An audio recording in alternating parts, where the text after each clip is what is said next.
Because Kelly and Ewan are starting to teach in classroom A, so they're two of my good talkers over here. But Jean's back, so that'll balance it out. Hopefully. Good morning.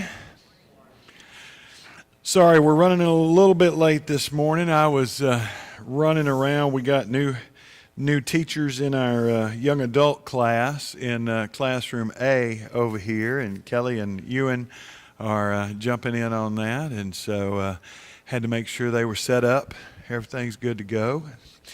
But amazingly, they're capable professionals and don't need my help, so that's an even better thing. So this morning, welcome. I'm glad everybody's here. We're going to go a different route this morning. I'm gonna throw you a curveball. We've been walking through David in a pretty linear fashion throughout his life, and just going chapter to chapter. This morning, since it's Mother's Day, we're going to skip forward to one of those really cool stories that I've debated multiple years preaching on this for Mother's Day, but it's kind of dark. And so, you know, you get in there and you dig around a little bit, and it's like, it's kind of too dark for Mother's Day. So I always back off of it. And this year I was like, ooh, I got a chance to cover this in class on Mother's Day. That's a great thing.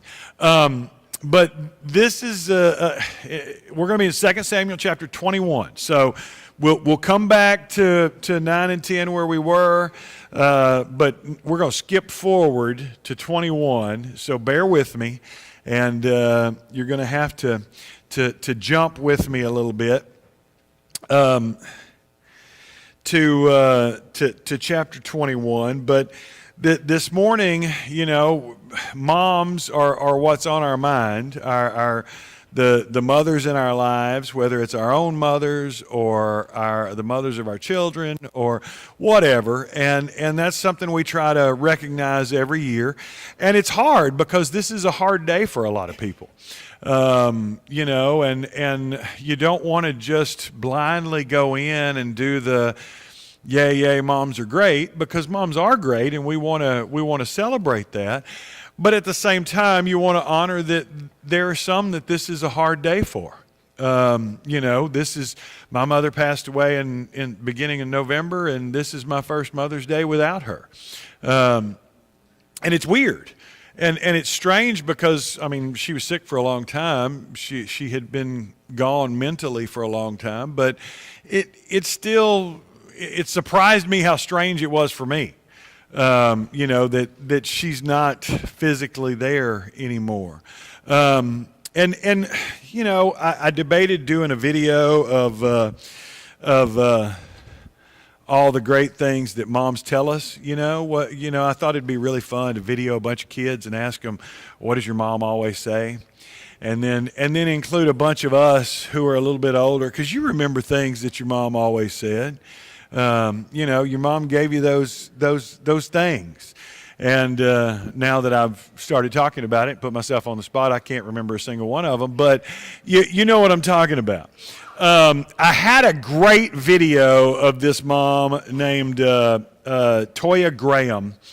Back in 2015, there was I didn't upload the video. You can Google it if you want to, but in 2015 in Baltimore, Maryland, they were having a bunch of riots.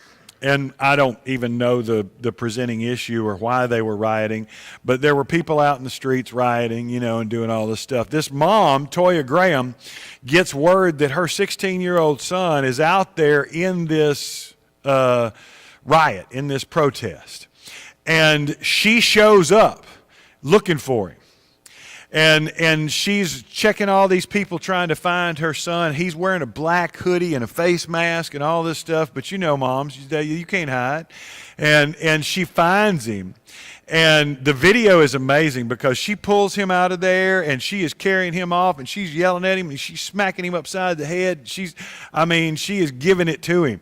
And you know, but she gets him out of there. She had told him not to go and he went anyway, and they interviewed him later and he's like, yeah, I probably should have listened to my mom. But, that's what we all have stories like that. I can tell you a story of when I was young, teenager. We were like our teens sit over here. We had our little teen section, and we sat there during the sermon and talked and passed notes and drew pictures and did everything except pay attention. And one particular Sunday, I guess I was being a little bit too loud, rowdy, or rambunctious or whatever, because I'm sitting there, I'm sitting there close to the end of the row, and I feel something grab my ear, and my little mama is got my big ear, and she's dragging me out of that church, and took me out in the foyer like I was two, to give me a spanking. She didn't give me a spanking, but she gave me a tongue spanking, and she tore me up. But the point is, moms going above and beyond, right? Moms that will do whatever they have to do to protect their kids. You know that. We've all heard the stories about the miraculous mom lifting a car thing. And I don't know whether that's true or if it's a story, but it's still cool, and I'm going to tell it. It'll be a preacher story. But so as we're honoring our moms, I want to look at a little lesser known mom from the life of David. We're not going to sing. A little lesser known mom from the life of David in 2 Samuel chapter 21. And so we're going to just skip ahead there, and then we'll come back to where we are linearly. Linearly? Is that even a word? We'll come back to where we are chronologically in next week. But this week we're going to do 2 Samuel chapter 21. So David is now king. He is firmly established king. He's had his troubles, and he's, an older king at this point. And that's what's going on. We'll pick it up in verse 1. During the reign of David, there was a famine for 3 successive years. So David sought the face of the Lord. The Lord said, "It is on account of Saul and his blood-stained house.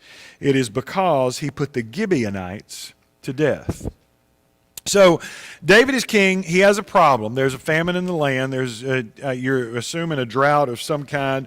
And after the third year, David seeks God because what's going on? What's happening? Why is this happening to us? And David said it is God says it's because of Saul and the way he treated the Gibeonites. Now, the Gibeonites, I don't know how much you remember about the Gibeonites. That's okay. There's a lot of ites, and it's hard to remember them all. But the Gibeonites were some shady folks.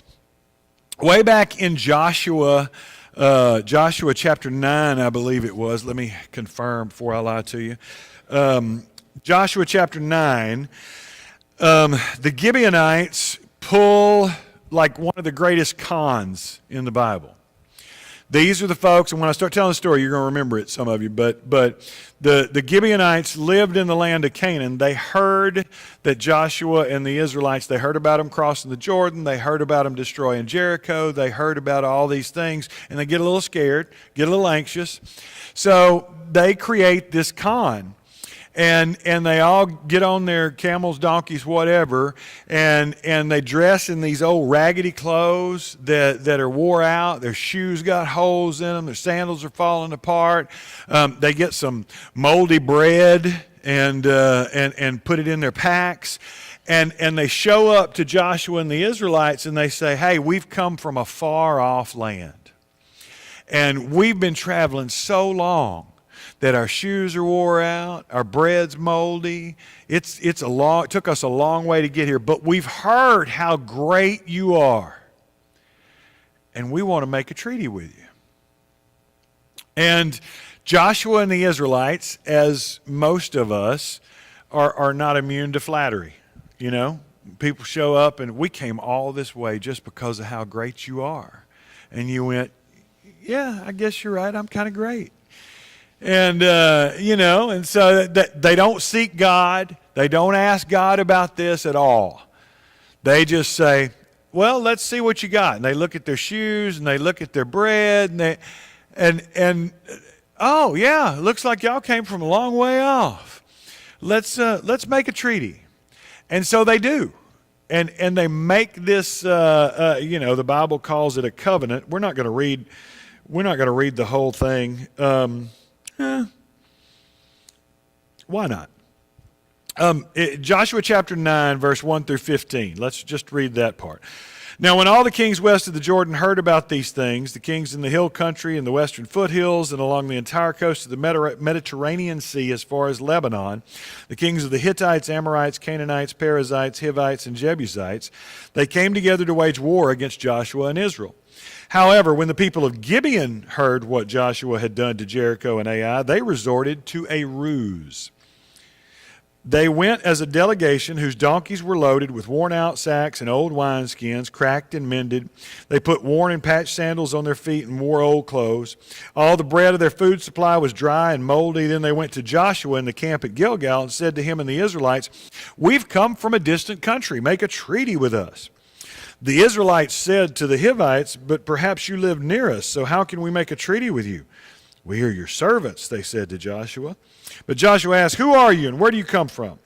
They answered, "Your servants have come from a very distant country because of the fame of the Lord your God.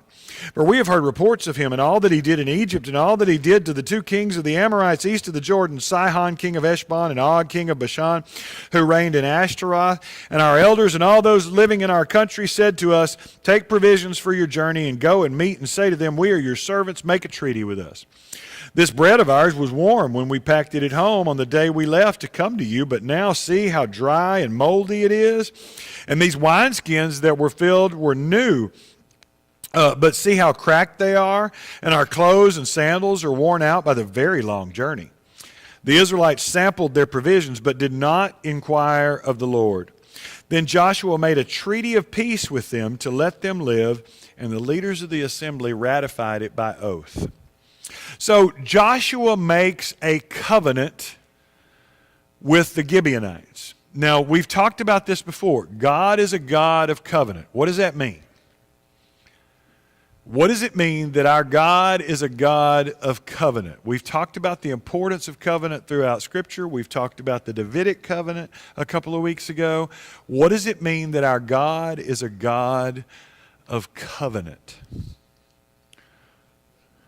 Nobody? Binding. Yes. He likes things that are binding. Mutual commitment. Absolutely. Yes. He's going to say, I'm going to do these things for you, and you're going to do these things for me. And we talked about over the course of Scripture, the amazing thing is how God is always faithful to his part of the covenant, and us humans are usually not. You know, we usually mess it up pretty quickly. Look at Numbers chapter 30. Moses said to the head of the tribes of Israel, "This is what the Lord commands. When a man makes a vow to the Lord or takes an oath to obligate himself by a pledge, he must not break his word, but must do everything he said."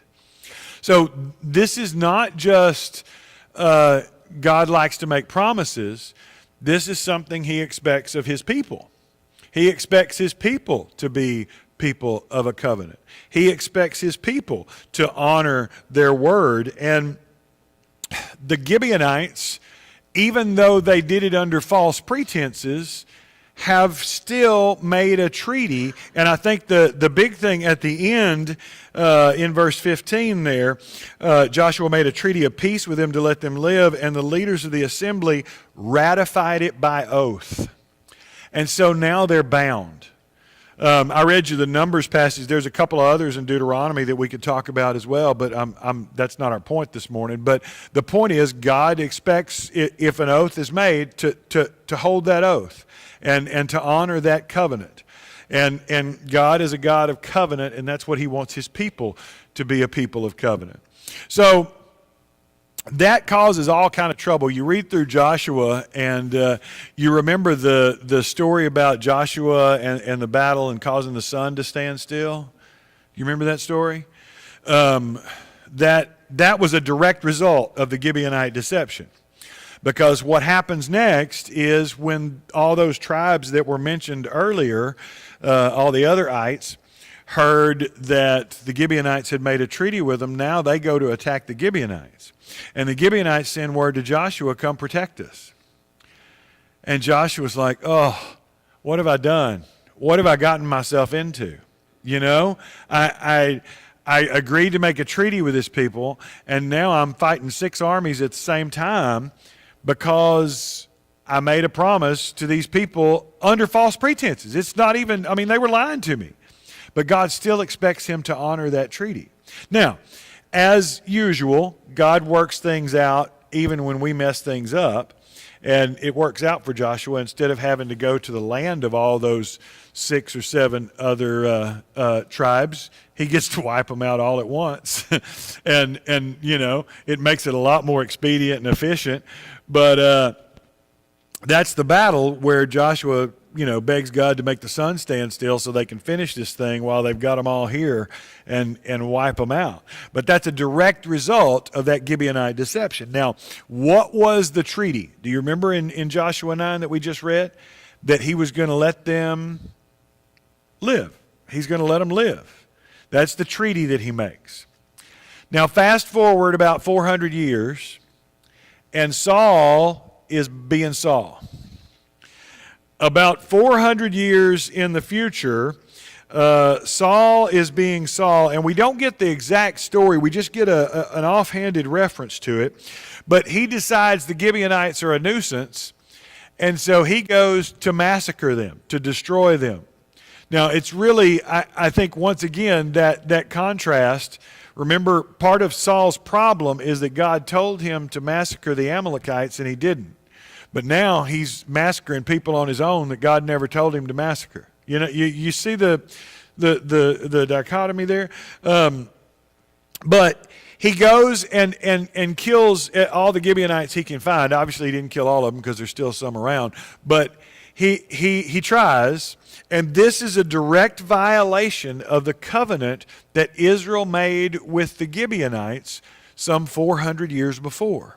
And God is still expecting that covenant made under false pretenses to be honored. And so when David asks why there's been a famine, the response is because of what Saul did to the Gibeonites. So now back to 2 Samuel 21. That's a little bit of backstory. You know what's going on. Verse 2.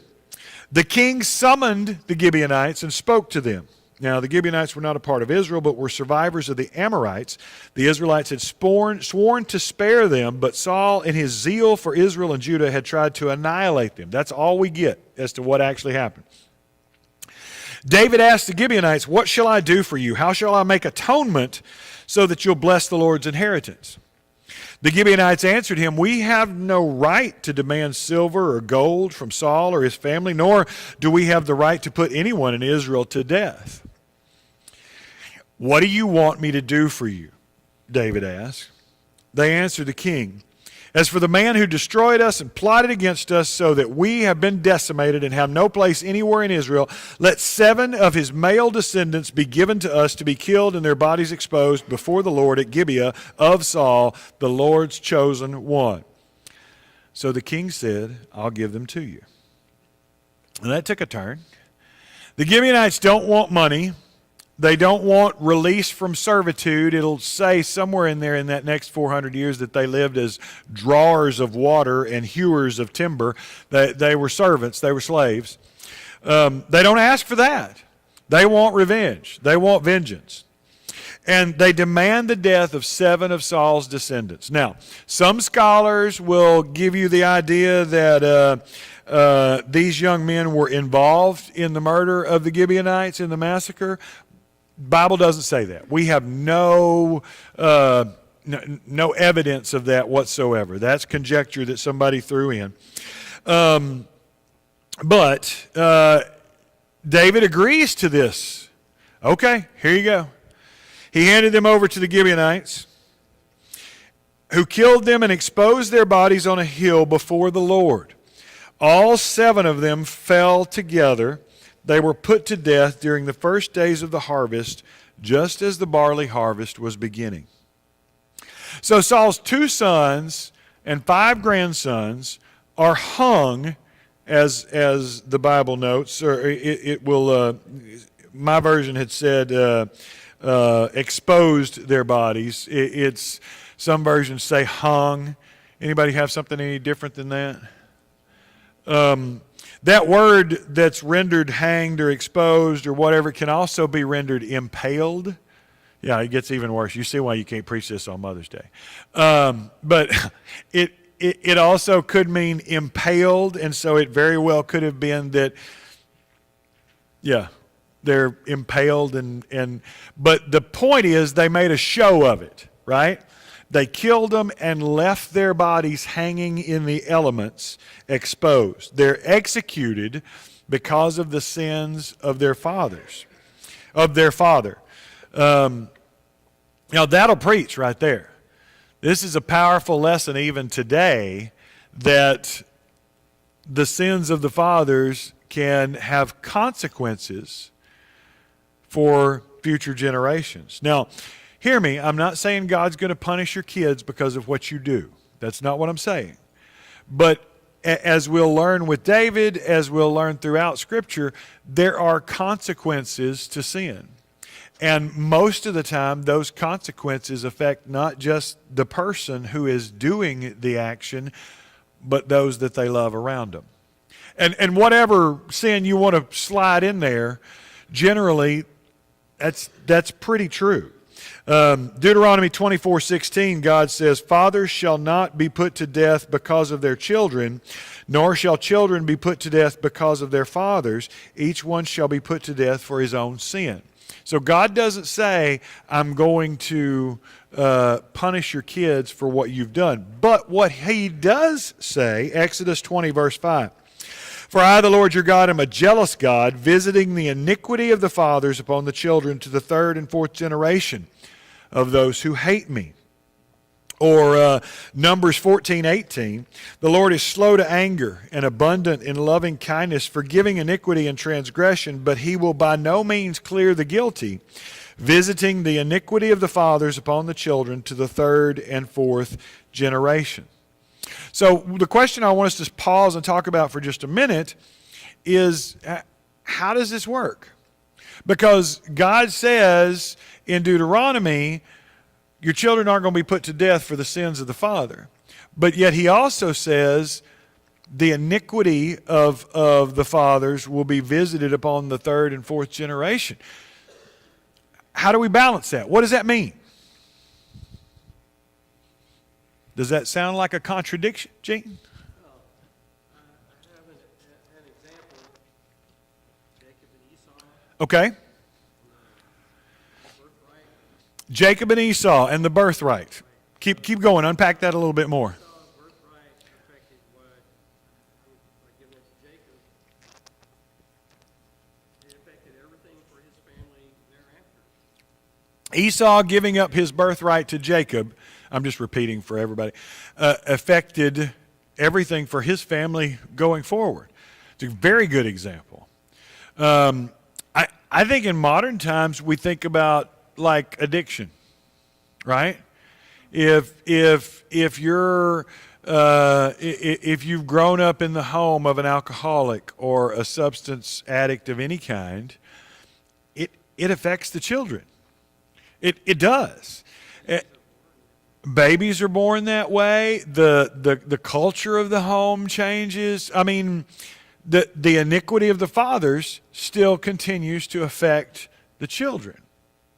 And so I don't think that's, we read it and we go, well, wait a minute, that doesn't make sense. But I think when you think about it a little bit, it kind of does, right? I mean, and that's why I like to use the word consequences.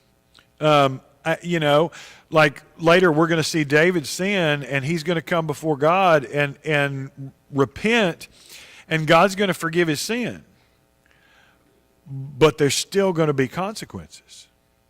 It doesn't change the fact that there are still consequences that are a result of that sin that are going to affect his entire family. And it's not a punishment. There's a reason why God tells us not to do these things in the first place. It's not because God's like, I don't want you to have any fun. He's saying when you do these things, it's going to have consequences. And most of the time, it's going to hurt the people you love more than it will you.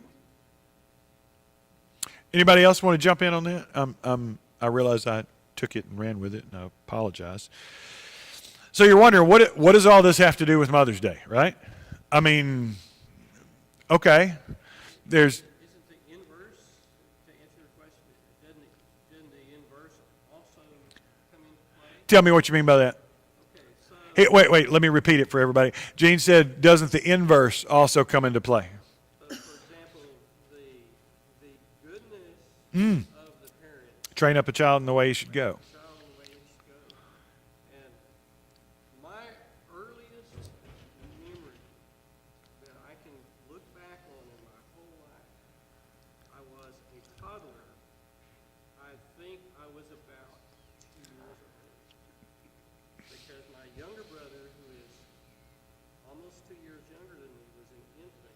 Mm. And I can remember Mom taking us into the backyard so she could hang clothes on the clothesline. And she put my little brother on his blanket and set me down on the blanket near him. I'm sitting up, he's laying down. And Mom is singing as she hangs clothes in the garden. Like, come to the Mm-hmm. And to this day, when I hear that song, it brings tears to my eyes. Absolutely.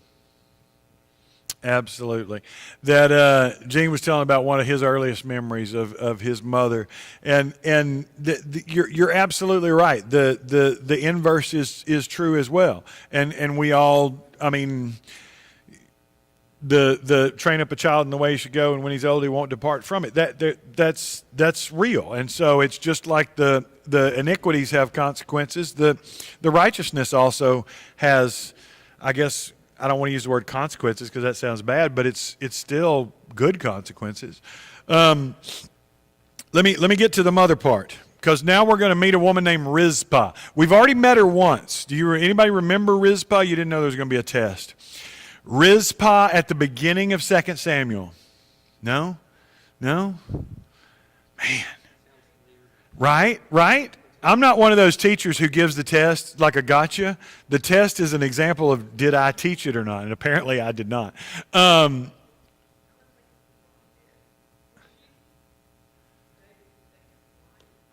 Close. She was Saul's concubine. Well, it's still a king's wife. I'm giving you some. I'm never going to tell you you're wrong, Miss Tony. I love you.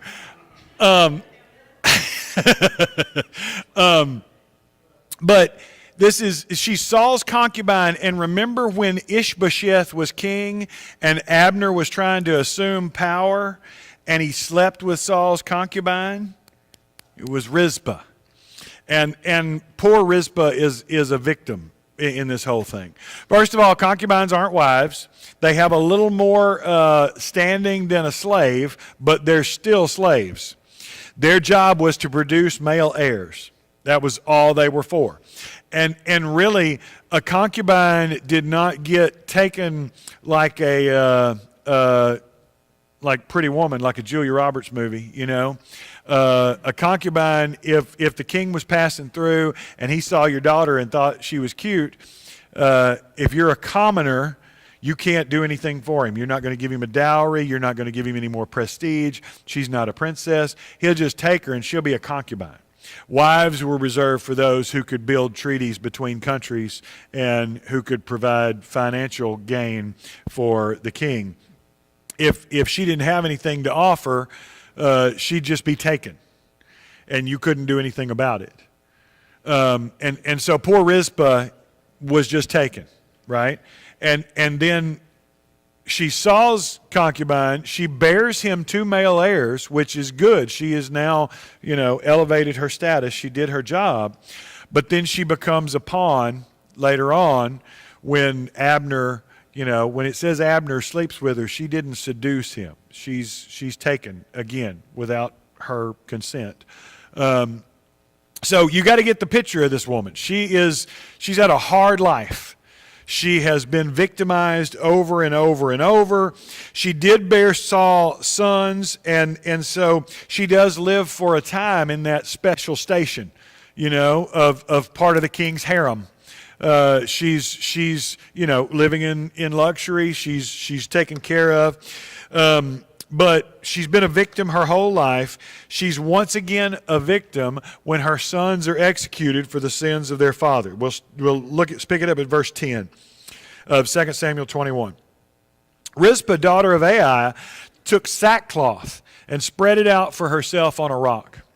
From the beginning of the harvest till the rain poured down from the heavens on the bodies, she did not let the birds touch them by day or the wild animals by night. Now, this story it amazes me. Rizpah has to be somewhere in her 60s, maybe. She might be as young as late 50s, but she's not a young woman, okay? And remember, life expectancy in that time was a lot different. And so she's had a hard life. She's been continually victimized. She is not a young woman. And now she watches her two sons be executed and put on display, right? And so what does she do? She takes sackcloth, which is, you've read enough scripture to know sackcloth is a symbol of mourning, grief.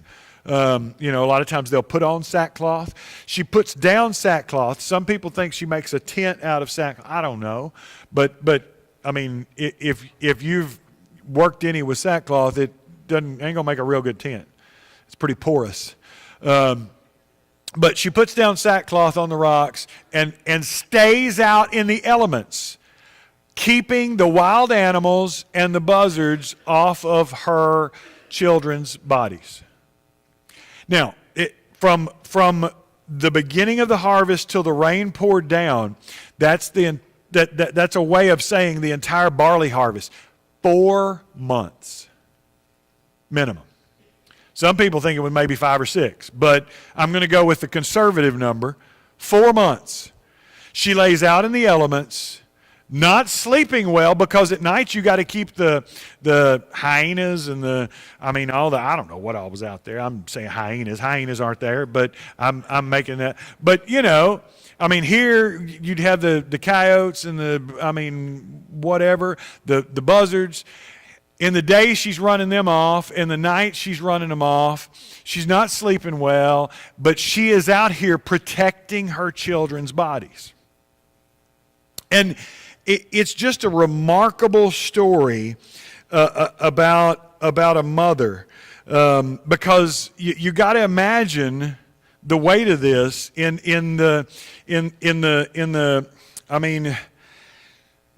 they were probably executed sometime around the end of April, beginning of May. That's when the barley would and then harvest was somewhere around late September, early October. So the hottest months of the year. Do I need to go further? Think about what happens to a dead body on display in the elements through those months. It's got to be awful.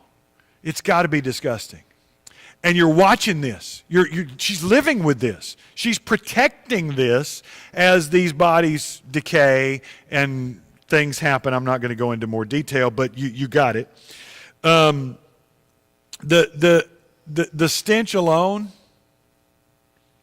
had to be the buzzards and the flies and the wild animals and wild packs of dogs or whatever.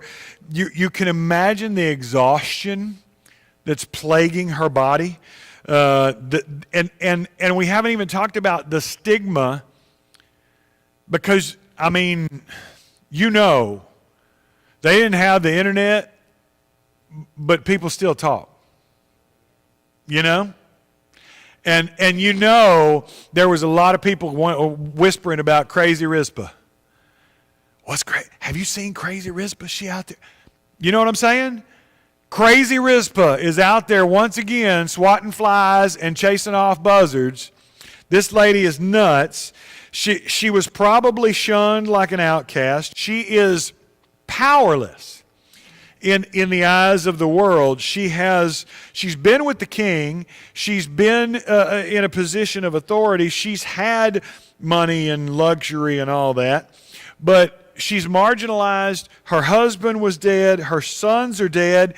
She could have said, "Woe is me," and just wallowed in self-pity, and really nobody would have judged her for it, because she's had an awful life. And she could have just, woe is me, what can I do under such cruelty? That there's so many things that she could do, but she did what she could with what she had. She's still standing up for her children, even when they're gone, really. And I think there's something to that, because in our culture, I think, especially in the younger generations, and I'm not trying to be the grumpy old man, you're kids these days, but in the younger generations, victimization has become something of an idol. And it's if you hear them talk, sometimes we'll try to out-victim each other, and I know our generation was taught that, you just shake it off and move on. That's not totally healthy either. But living in my victimhood is not totally healthy either. Right?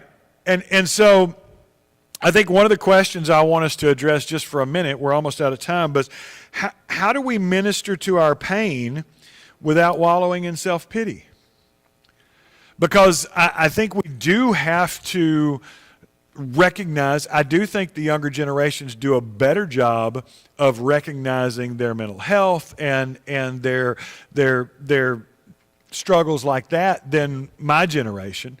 However, sometimes it goes too far. How do we minister to our pain without becoming consumed by it? And y'all are like, if I knew the answer to that, I'd write a book and we'd all be rich. Luana? If you have pain, whether it's mental or physical, you go get help and do what you're told so that you can get better and go on with your life. If you have pain, whether it's physical or mental, you have to go get help. And that's the only way you're going to get better and move on with your life. I'm restating that because I think she's spot on. My generation wasn't taught to seek help. That's something I had to learn later in life. And especially males, we're supposed to just shrug it off and be John Wayne, and keep it all inside. And the problem is John Wayne wasn't even John Wayne. That was a character. And so we're I think our generation, or let me speak for myself, my generation, our role models weren't real. And we're trying to be things that don't exist in the real world. Melissa?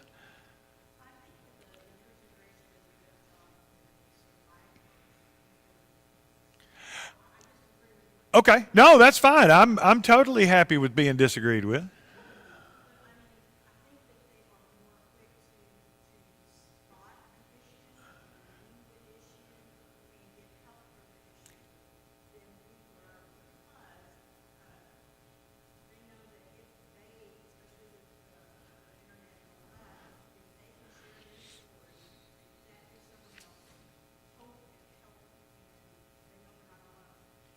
Okay.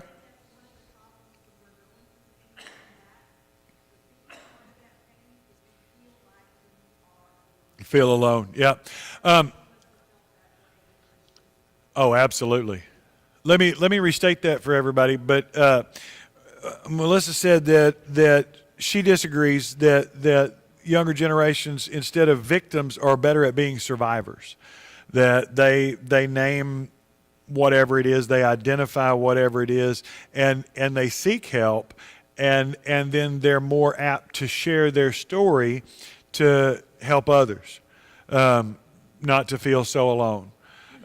which I don't disagree with that. I think that's valid, and it's also not a bad strategy. Rizpah goes from being a laughing stock, or maybe a cautionary tale, or maybe even a tragedy, to being an inspiration. Let's go on and finish this while we can. Verse 11. When David was told what Aiah's daughter Rizpah, Saul's concubine, had done, he went and took the bones of Saul and his son Jonathan from the citizens of Jabesh Gilead. They had stolen their bodies from the public square at Bethshan, where the Philistines had hung them after they struck Saul down on Gilboa. David brought the bones of Saul and his son Jonathan from there, and the bones of those who had been killed and exposed were gathered up. And they buried the bones of Saul and his son Jonathan in the tomb of Saul's father Kish at Zelah in Benjamin, and did everything the king commanded. And after that, God answered prayer on behalf of the land. She inspires David to action. I don't think this would have changed without Rizpah. I think those bodies would have been left to rot, and eventually their bones would have been thrown somewhere. I mean, Saul and Jonathan's bones had been taken by the men of Jabesh Gilead. You remember that story when Saul and Jonathan are killed and the Philistines put them on display. The men of Jabesh Gilead sneak in at night, steal those bodies, and take them back because they don't want them disgraced like that. But those bones, their remains, are still at Jabesh Gilead. They haven't been properly buried with in the tomb of his ancestors. That's the proper burial that they should have got. And so what happens is Rizpah's actions inspires David to action. Isn't that interesting?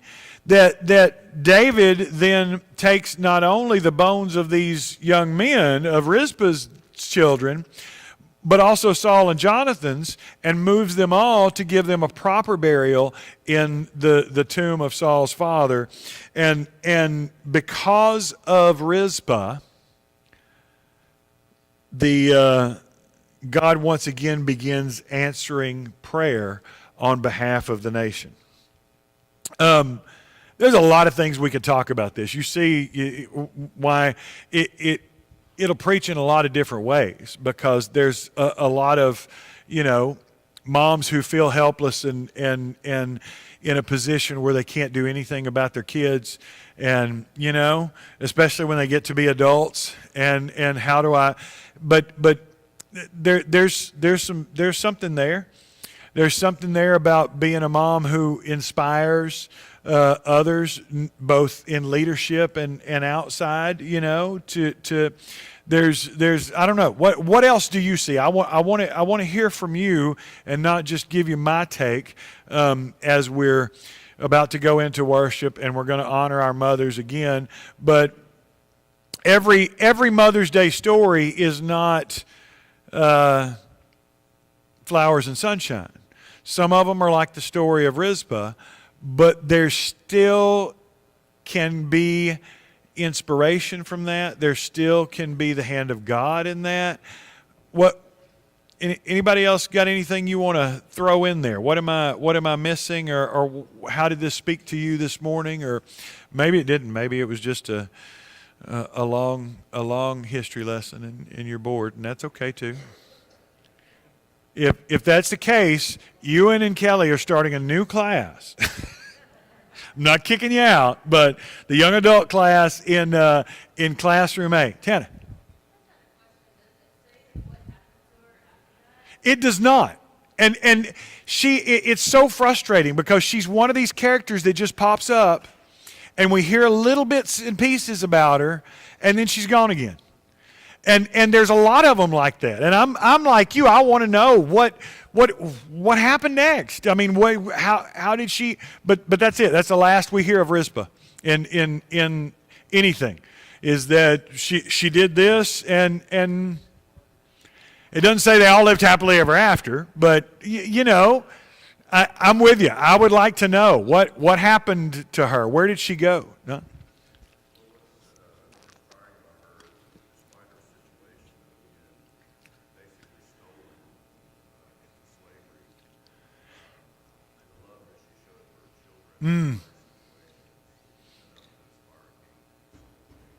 Absolutely. That despite her situation of being basically stolen, she still has this immense love for her children, enough that it inspires a king, and maybe, I mean, it's not too far out there to say it saves a nation. That's pretty amazing, because a lot of us sometimes, we get in this place, and I've had all these things happen to me, and I can't love anymore. I can't, but the capacity is still there. I think that's valid. That'll preach too. Gene. Just going to say, here it is, way more than 1,000 years later, we're still talking. Here we are, way more than 1,000 years later, and we're still mentioning the name of Rizpah, and that's a pretty remarkable testimony for her as well. We're way out of time, and these folks keep giving me dirty looks from the foyer, so I guess it's time to move on. We'll be back in here in about 13 minutes for worship. No, come on in. I don't care.